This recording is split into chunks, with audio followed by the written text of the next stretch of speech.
नमस्कार, मैं कमलेश कबीर आपका एक बार फिर स्वागत करता हूं इस नए एपिसोड। आज के इस एपिसोड में हम बात करेंगे Udaipur files, the Kanhaiyalal murder mystery जो केस था उसके बारे में। अब चूंकि ये चर्चा का विषय बना हुआ है, अब चर्चा का विषय इसलिए बना हुआ है क्योंकि इस मूवी को सुप्रीम कोर्ट ने स्टे दे दिया और गेंद जो है वो केंद्र के पाले में डाल दी। और जब से ये निर्णय आया है उसके बाद से इस निर्णय के ऊपर कुछ लोग इससे सहमत है और कुछ लोग इससे सहमत नहीं है। लेकिन ये निर्णय कहीं ना कहीं हमारी न्यायपालिका के ऊपर सवाल जरूर खड़े करता है। अब सवाल कैसे कैसे खड़े करता है अगर हम उसको समझते हैं तो पहला सवाल जिसकी हम बात कर रहे हैं, पहला सवाल यह है कि एक मूवी आई थी आमिर खान की पीके मूवी, और उस पीके मूवी में जिस तरीके से एक धर्म विशेष को हम बात कर सकते हैं, आपने देखा कि उसमें देवी देवताओं का अपमान किस तरीके से किया गया। अब उसके बाद जब इसको लेकर हिंदू धर्म से संबंधित लोग सुप्रीम कोर्ट के दरवाजे पर गए तो सुप्रीम कोर्ट ने क्या कहा वो बड़ा ही इंटरेस्टिंग था। सुप्रीम कोर्ट ने कहा कि ये जो निर्माता और निर्देशक जो इस मूवी में पैसे लगाए हैं उनके मौलिक अधिकारों का मामला है, इसलिए हम इसके ऊपर स्टे नहीं दे सकते। अब ये आपको तय करना है कि आपको ये मूवी देखनी है या नहीं देखनी, तो आप इस मूवी को जो है वो मत देखिए। अब हम आ जाते हैं उदयपुर फाइल्स। तो उदयपुर फाइल्स में क्या यहां पर निर्माताओं ने पैसे नहीं लगाए? क्या यहां पर यह मामला मौलिक अधिकार का नहीं है? यह एक जो है वो बड़ा सवाल है। तो सुप्रीम कोर्ट ये कह सकता था कि जिसको ये मूवी नहीं देखनी है वो ये मूवी नहीं देखे। तो यहां पर आखिर न्यायपालिका का ये दोगलापन क्यों नजर आता है? अब हम आते हैं दूसरे पहलू पर। दूसरा, इस देश की अगर हम बात करें तो आपने देखा होगा बी ग्रेड की जो फिल्में होती है उनको सेंसर बोर्ड सर्टिफिकेट दे देता है, और सेंसर बोर्ड जब सर्टिफिकेट देता है कुछ तो ऐसी फिल्में होती है बड़ी वाहियात जिनको आप पूरे परिवार के साथ नहीं देख सकते। एक, उनको सेंसर बोर्ड सर्टिफिकेट देता है, तब क्या कोर्ट को स्वतः संज्ञान नहीं लेना चाहिए कि ये मूवी समाज के लिए हानिकारक है? लेकिन तब ऐसा नहीं होता। फिर उसके बाद में अगर हम बात करें, थोड़ा सा हम इसमें आगे और बढ़ जाते हैं। अब जब हम बात करते हैं ऐसे ही और भी शो की, तो सलमान खान का एक शो आता है बिग बॉस, बड़ा ही कंट्रोवर्शियल, और उस शो में एक पॉर्न स्टार को एंट्री दी जाती है सनी लियोनी, और उसके बाद में जिस तरीके से उसका टीवी के ऊपर आपने देखा प्रचार प्रसार किया जाता है, तो आखिर हमारी न्यायपालिका को तब जो है वो मौलिक अधिकारों की याद नहीं आती। आखिर तब उसको ये नहीं लगता कि हमारा इससे जो है वो हमारा समाज, हमारा भविष्य, जो बच्चे हैं वो किस दिशा में जाएंगे। लेकिन तब होने दिया जाता है, रातों रात ऐसे लोगों को स्टार बना दिया जाता है। लेकिन जब बात हिंदू धर्म की आती है तब फिर जो है वो बड़े सवाल खड़े हो जाते हैं। अब क्यों खड़े हो जाते हैं? अब आप देखिए, इत्तेफाक से उदयपुर फाइल्स की जो मूवी है उसके ऊपर रोक लगाई जस्टिस पादरीवाला, आपको पता ही होगा, और जस्टिस सूर्यकांत। इन दो जजों के नाम जो है वो बड़े इंपॉर्टेंट है, जिसमें एक है जस्टिस सूर्यकांत। तो इस बेंच में जो है वो सूर्यकांत भी शामिल थे, और जब सूर्यकांत जब ये कहते हैं कि ये एक समाज के खिलाफ जो है वो वैमनस्य बढ़ाने वाली मूवी है, अब आप देखिए, जो कि इस देश के लिए ठीक नहीं है। अब ये वही जज है जो नुपुर शर्मा का जो मैटर हुआ था, जो केस हुआ था, उसमें भी यही जज थे। अब ये आप इत्तेफाक से ही कह सकते हैं। और उस वक्त सुप्रीम कोर्ट ने स्वतः संज्ञान लिया था, और स्वतः संज्ञान लेकर आपको पता होगा टिप्पणी की थी कि राष्ट्र जो है वो जल रहा है, किसकी वजह से? नुपुर शर्मा की वजह से। अब आप सोच के देखिए। और उसके बाद में इसके खिलाफ जो है वो एक हाईकोर्ट के जज थे, पंजाब एंड हरियाणा हाईकोर्ट के एस एन भट्ट, उनकी एक टिप्पणी भी आई थी और उन्होंने तो यह तक कह दिया था कि अगर मैं इसकी सुनवाई करता तो उन जज को जो है वो कटघरे में खड़ा कर देता, अपनी अदालत में बुलाता और उनसे जो है वो गवाही दिलवाता। आप उस प्रकरण को पढ़ेंगे तो आपको जो है वो कुछ समझ में आएगा कि आखिर उन्होंने किस संदर्भ में कहा था। वो इसलिए क्योंकि नुपुर शर्मा ने कुछ कोट करके कहा था, लेकिन फिर भी उसके बावजूद नुपुर शर्मा ने माफी मांग ली थी। अब हम उसके आगे देखते हैं, उसके रिट्वीट करना कन्हैयालाल को किस तरीके से भारी पड़ा।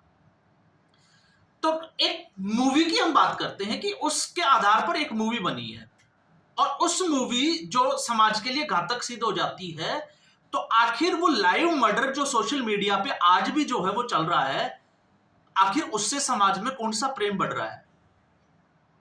क्योंकि मुद्दे जो है वो बहुत सेंसिटिव है और सेंसिटिव जो है वो आप देखोगे कि किस तरीके से उसमें वक्तव्य भी दिया गया है कि अगर आप ऐसा करोगे तो फिर ऐसा जो है वो फिर दोबारा होगा। तो किस तरीके से दो लोग जो है वो कपड़े की दुकान पर, दर्जी की दुकान पर जाते हैं, नाप देने के बहाने जो है वो कैमरा ऑन करते हैं और उसके बाद में गला रेत दिया जाता है। तो इसमें छुपाने वाला कुछ नहीं है, यह तो पूरा जो है वो पड़ा है सोशल मीडिया पे। तो आखिर इससे समाज में वैमनस्य कैसे बढ़ेगा? और याचिकाकर्ता की अगर हम बात करें, जिस अरशद मदनी की हम बात करते हैं, तो देर सवेर कई बार उन्होंने ऐसे स्टेटमेंट दिए हैं जिससे कि समाज में वैमनस्य की तो हम बात नहीं कर सकते, लेकिन आप देखिए कि उससे कौन सा सौहार्द जो है वो समाज में फैलता है।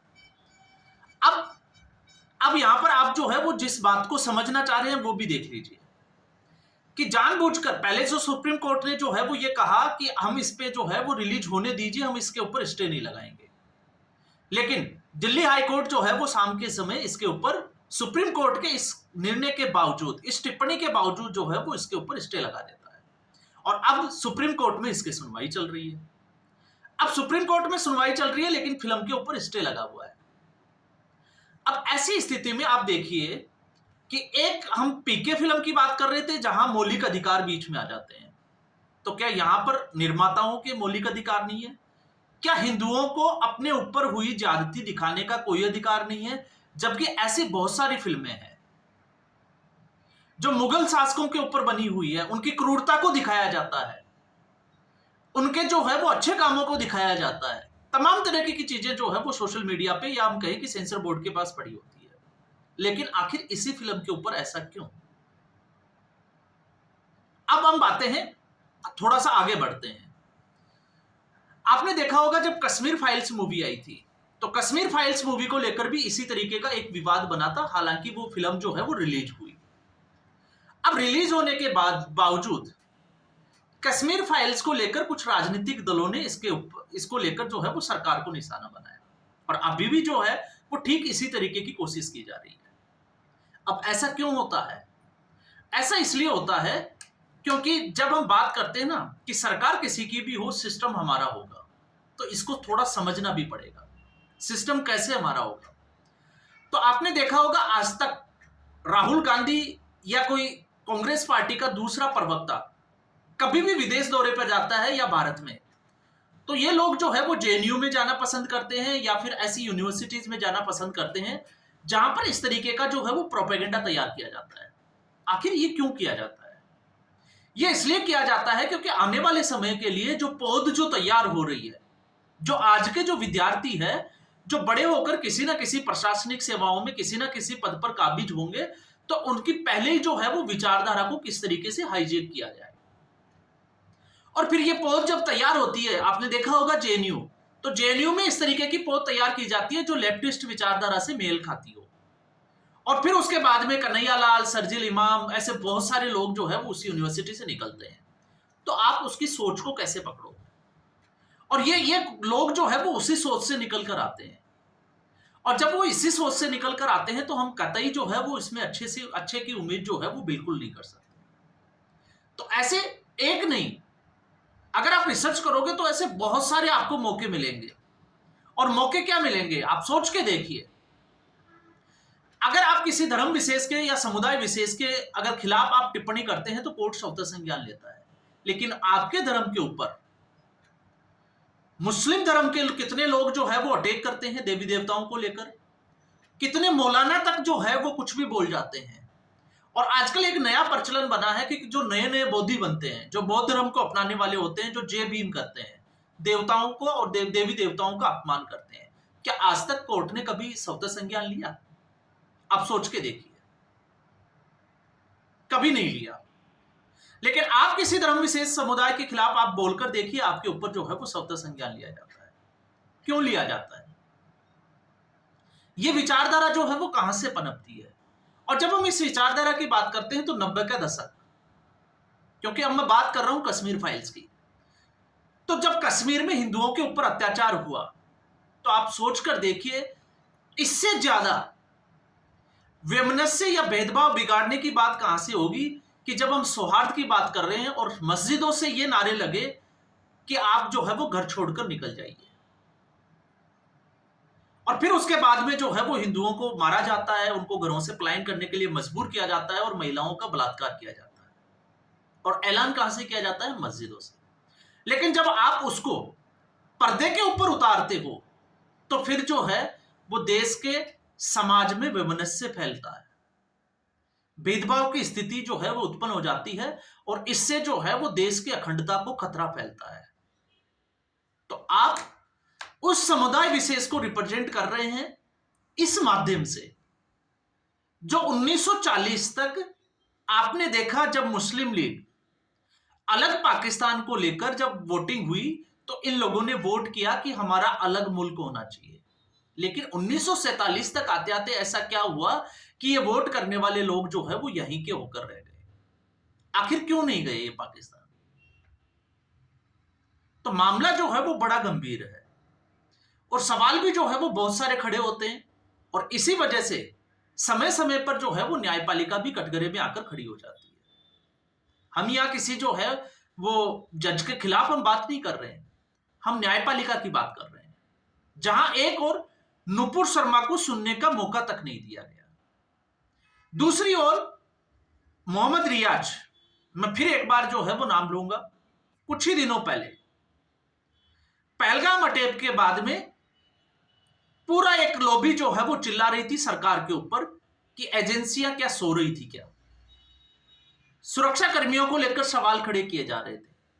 हालांकि यहां तक जो है वो नरेंद्र मोदी तक के आरोप लगा दिए गए कि पुलवामा और अब पहलगाम। लेकिन जब ऑपरेशन सिंदूर हुआ तो इनके सुर बदलने लगे, और सुर ऐसे बदले जैसे इनकी छाती के ऊपर सांप रेंगने लगा हो। और फिर उसके बाद में एक मोहम्मद रियाज ने इंस्टाग्राम पे पोस्ट किया कि आप चाहे कुछ भी कर लो, हम पाकिस्तान का ही सपोर्ट करेंगे। तो आप सोच के देखिए ये कहां तक वाजिब है। और फिर उसके बाद जब उसके ऊपर एफआईआर होती है और अरेस्ट किया जाता है तो कोर्ट उसकी जमानत ले लेता है, इलाहाबाद कोर्ट, और जमानत लेने के साथ में उसको मौलिक अधिकारों का हवाला देकर जो है वो जमानत दे दी जाती है कि किसी देश का समर्थन करने से हम उसको जेल में नहीं रख सकते। तो आप सोच के देखिए आप किससे उम्मीद कर सकते हैं?